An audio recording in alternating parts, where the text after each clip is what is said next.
പുതിയ വീഡിയോയിലേക്ക് എല്ലാ കൂട്ടുകാർക്കും സ്വാഗതം. ഇനി ഞാൻ നിങ്ങളുമായി പങ്കുവെക്കുന്ന ഡെയിലി അപ്ഡേറ്റ്സിലെ ആദ്യത്തെ അപ്ഡേറ്റ് സെത്ത് റോളിൻസ് എന്ന സൂപ്പർ താരത്തിൻ്റെ തിരിച്ചുവരവിൽ അദ്ദേഹത്തിന് കൊടുക്കാൻ സാധ്യതയുള്ള ചില പദ്ധതികളെ സംബന്ധിച്ചാണ്, ചില സ്റ്റോറി ലൈനുകളെ സംബന്ധിച്ചാണ്. അപ്പോൾ രണ്ട് പദ്ധതികളാണ് ഇപ്പോൾ നമ്മുടെ മുന്നിലേക്ക് വന്നിട്ടുള്ളത്, ഒരു റൂമർ പോലെ. അതിൽ ഒന്നാമത്തേത് സ്മാക്ഡൗൺ ബ്രാൻഡിലേക്ക് സെത്ത് റോളിൻസിനെ കൂട് മാറ്റുക എന്നുള്ളതാണ്. സ്മാക്ഡൗൺ ബ്രാൻഡിൻ്റെ നിലവിലെ ഒരു പ്രത്യേകത എന്താണെന്ന് വെച്ചാൽ മെയിൻ ഇവൻ്റ് പിക്ചറിൽ ഇപ്പോൾ 5-ലധികം സൂപ്പർ സ്റ്റാർസ് ആക്റ്റീവായിട്ട് നിൽക്കുന്നുണ്ട്. നിലവിൽ സ്റ്റോറി ചെയ്തു പോകുന്നത് സാമി സെയിൻ, നിലവിലെ ചാമ്പ്യനായ CM പങ്ക്, കെവിൻ ഓവൻസ് ഇവരെ കേന്ദ്രീകരിച്ചുകൊണ്ടാണെങ്കിലും കോഡി റോഡ്സ്, റാൻഡി ഓർട്ടൺ ഇവർ ഈ ചാമ്പ്യൻഷിപ്പിന് പിറകെയുണ്ട് എന്നുള്ളത് ഓൾമോസ്റ്റ് പറഞ്ഞു കഴിഞ്ഞിട്ടുണ്ട്.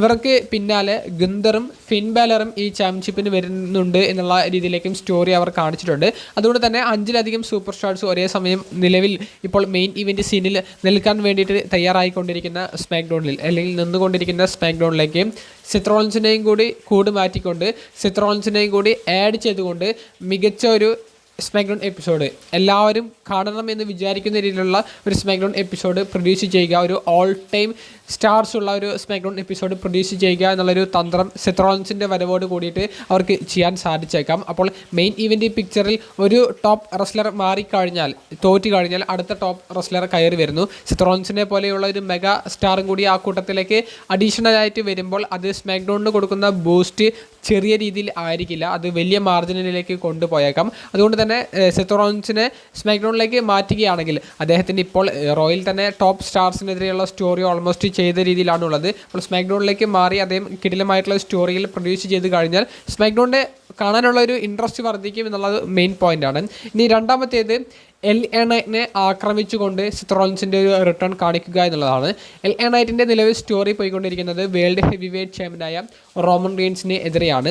അപ്പോൾ money in the bank premium live ഇവൻറ്റിലാണ് റോമൻ റെയിൻസും LA നൈറ്റും ആ ചാമ്പ്യൻഷിപ്പിന് വേണ്ടി ഏറ്റുമുട്ടാൻ സാധ്യത. അപ്പോൾ ബ്ലാക്ക് ലൈൻ്റെ ഒരു സഹായം റോമൻ റെയിൻസ് എന്തായാലും അദ്ദേഹത്തിൻ്റെ നിലവിലെ വേൾഡ് ചാമ്പ്യൻഷിപ്പ് ടൈറ്റിൽ റണ്ണിൽ അദ്ദേഹം ആവശ്യപ്പെടുന്നില്ല. ഒറ്റയ്ക്ക് നിന്ന് പോരാടി വിജയിക്കാനാണ് റോമൻ ഇപ്പോൾ ആഗ്രഹിക്കുന്നത്. ആ ഒരു നിലയിൽ തന്നെ മത്സരം പോകും. പക്ഷേ മത്സരത്തിൻ്റെ അവസാനം LA നൈറ്റ് ഒരു വിജയം പോകുന്ന ഒരു സമയത്ത് അവിടെ സെത്ത് റോളിൻസിൻ്റെ ഒരു ഇടപെടലും അതിലൂടെ LA നൈറ്റ് പരാജയപ്പെടുന്നതും പിന്നീട് റോയിൽ തന്നെ സെത്ത് വന്നിട്ട് LA നൈറ്റിനെതിരെയുള്ള സ്റ്റോറി അങ്ങനെ കൊണ്ടുപോയി പിന്നീടുള്ള ഒരു രീതിയിലേക്ക് കാര്യങ്ങൾ കൊണ്ടുപോകാൻ സാധിച്ചേക്കാം. അപ്പോൾ ഈ രണ്ട് സാധ്യതകളാണ് സെത്ത് റോളിൻസിൻ്റെ ഒരു റിട്ടേണോട് അനുബന്ധിച്ച് നമുക്ക് ഇപ്പോൾ ലഭിക്കുന്ന റൂമേഴ്സിൽ നിന്ന് മനസ്സിലാക്കാൻ സാധിക്കുന്നത്. ഇതിൽ ഏതാണ് പ്രാവർത്തികമാകാൻ പോകുന്നതെന്നോ ഇനി ഇതിലൊന്നും പെടാതെയുള്ള മൂന്നാമത്തെ പദ്ധതിയാണ് സെത്ത് റോളിൻസിൻ്റെ റിട്ടേണിന് വേണ്ടി അവർ തയ്യാറാക്കി വെച്ചിട്ടുള്ളത് എന്നുള്ളതോ നമുക്ക് കണ്ടു തന്നെ അറിയാൻ വരും. ഇപ്പോൾ ഒരു ചോദ്യചിഹ്നമുള്ളത് സെത്ത് റോളിൻസ് എന്ന് തിരിച്ചു വരും എന്നാണ്. ഇപ്പോൾ റൂമേഴ്സിൽ money in the bank premium live ഇവൻറ്റിലോ അല്ലെങ്കിൽ പ്രീമിയം ലൈവ് ഇവൻറ്റിന് മുൻപ് സെത്തിൻ്റെ റിട്ടേൺ പ്രതീക്ഷിക്കാം എന്നുള്ള രീതിയിൽ ഒരു വാർത്ത പുറത്തേക്ക് വന്നുകൊണ്ടിരിക്കുന്നു. നിങ്ങളുടെ പ്രതികരണം കമൻറ്റ് ബോക്സിൽ രേഖപ്പെടുത്തുക. രണ്ടാമത്തെ അപ്ഡേറ്റ് സ്മാക്ഡൗൺ ബ്രാൻഡിലെ റെസ്ലറായ ജോണി ഗർഗാനോയെ സംബന്ധിച്ചാണ്. ജോണി ഗർഗാനോ നിലവിൽ സ്മാക്ഡൗണിൻ്റെ ബാക്ക് സ്റ്റേജ് സെഗ്മെൻറ്റിലൊക്കെ വരുന്നുണ്ടെങ്കിലും ജോണി ഗർഗാനോ സംസാരിക്കുന്നതോ അദ്ദേഹത്തിന് കൃത്യമായിട്ടുള്ളൊരു റെസ്ലിംഗ് മാച്ച് കിട്ടുന്നതോ നമുക്ക് കാണാൻ സാധിക്കുന്നില്ല.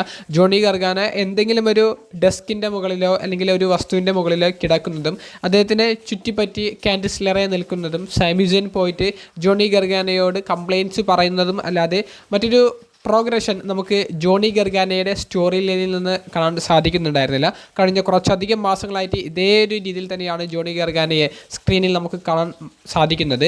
ഇപ്പോൾ ജോണി ഗർഗാനോ സോഷ്യൽ മീഡിയയിലൂടെ അദ്ദേഹത്തിൻ്റെ 2022 റിട്ടേണിൻ്റെ ഒരു വീഡിയോ പങ്കുവെക്കുകയുണ്ടായി.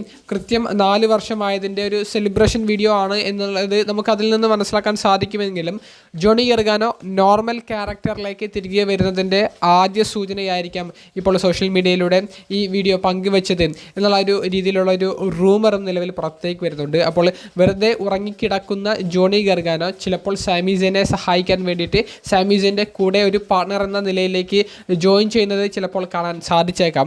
അപ്പോൾ ജോണി ഗർഗാനോ നോർമൽ ക്യാരക്ടറിൽ അതും ഒരു ഹീൽ സൈഡ്, അദ്ദേഹത്തിൻ്റെ ഒരു ഡാർക്ക് സൈഡിലേക്ക് അദ്ദേഹം വന്നേക്കാം സാധ്യതയുണ്ട് എന്നുള്ളതും ഈ സോഷ്യൽ മീഡിയ പോസ്റ്റിൽ നിന്ന് നമുക്ക് മനസ്സിലാക്കാൻ സാധിക്കുന്ന ഒരു ജസ്റ്റ് ഒരു സാധ്യത മാത്രമാണ്.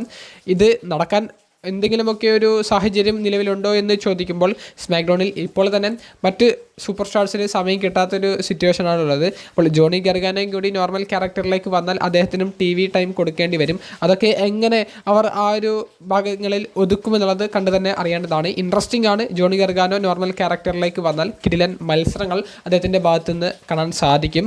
കാരണം NXTയുടെ മുൻ ചാമ്പ്യനാണ്. NXT നോർത്ത് അമേരിക്കൻ ചാമ്പ്യനായിരുന്നു. NXT ടാഗ് ടീം ചാമ്പ്യനായിരുന്നു. NXTയിൽ അദ്ദേഹം ആക്റ്റീവായിട്ട് നിൽക്കുന്ന ഒരു സമയത്ത് WWEയിലെ തന്നെ ഏറ്റവും മികച്ച സ്റ്റോറി ലൈനുകളും മത്സരങ്ങളും ജോണി ഗർഗാനോയുടെ ഭാഗത്തു നിന്ന് മാത്രം ലഭിച്ചിരുന്ന ഒരു സമയമുണ്ട്.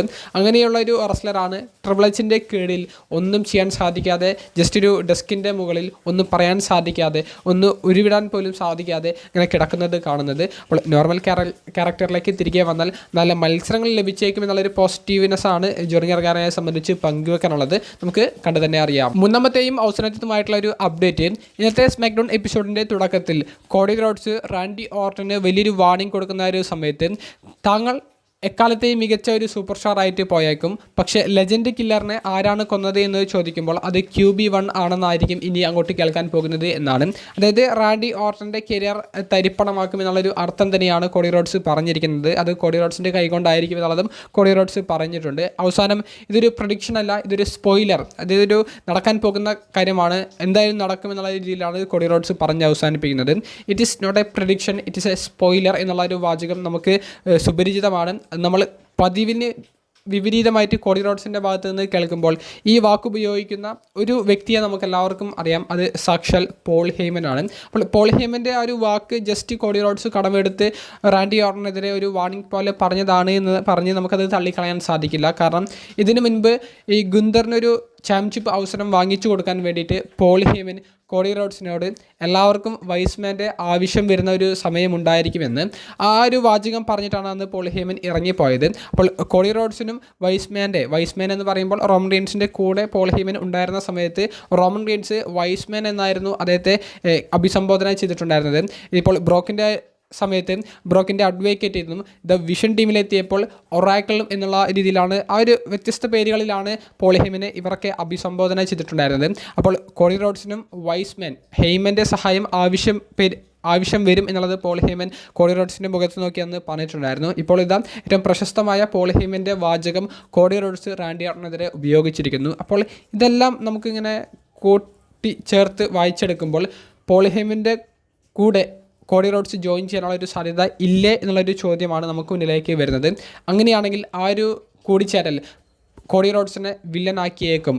നമ്മൾ കഴിഞ്ഞ കുറച്ച് മാസങ്ങളായിട്ട് കാത്തിരിക്കുന്ന കോഡി റോഡ്സിൻ്റെ വില്ലൻ കഥാപാത്രത്തിലേക്കുള്ള ഒരു പോക്ക് പോൾ ഹേമൻ്റെ കൂടെ ജോയിൻ ചെയ്യുന്നതിലൂടെ നമുക്ക് കാണാൻ സാധിക്കും എന്നുള്ളൊരു പ്രതീക്ഷയും ഇരുപത്തെ വാചകത്തിലൂടെ സ്മാക്ഡൗണിൽ നിന്ന് നമുക്ക് കിട്ടുന്നുണ്ട്.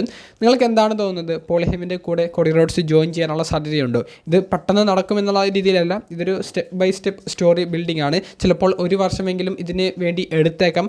ഇനി ഒരു വർഷം കഴിഞ്ഞിട്ട് നമുക്ക് ആ ഒരു കാര്യം തന്നെയാണ് കേൾക്കാൻ സാധിക്കുന്നത് എന്നുണ്ടെങ്കിൽ അത് മികച്ചതായിരിക്കില്ലേ? നിങ്ങൾക്ക് എന്ത് തോന്നുന്നു? പോൾ ഹേമൻ്റെ കൂടെ കോഡി റോഡ്സ് ജോയിൻ ചെയ്യുന്നത് കോഡി റോഡ്സിനെ സഹായിച്ചേക്കുമ്പോൾ WWE ഒരു കോഡി റോഡ്സിൻ്റെ ഭാഗത്തു നിന്നുള്ള ഒരു വില്ലൻ കഥാപാത്രത്തിൻ്റെ ആവശ്യമുണ്ടോ? നിങ്ങളുടെ പ്രതികരണം കമൻറ്റ് ബോക്സിൽ രേഖപ്പെടുത്തുക. അപ്പോൾ അടുത്തൊരു വീഡിയോയുമായി കാണുന്നത് വരെ ബൈ.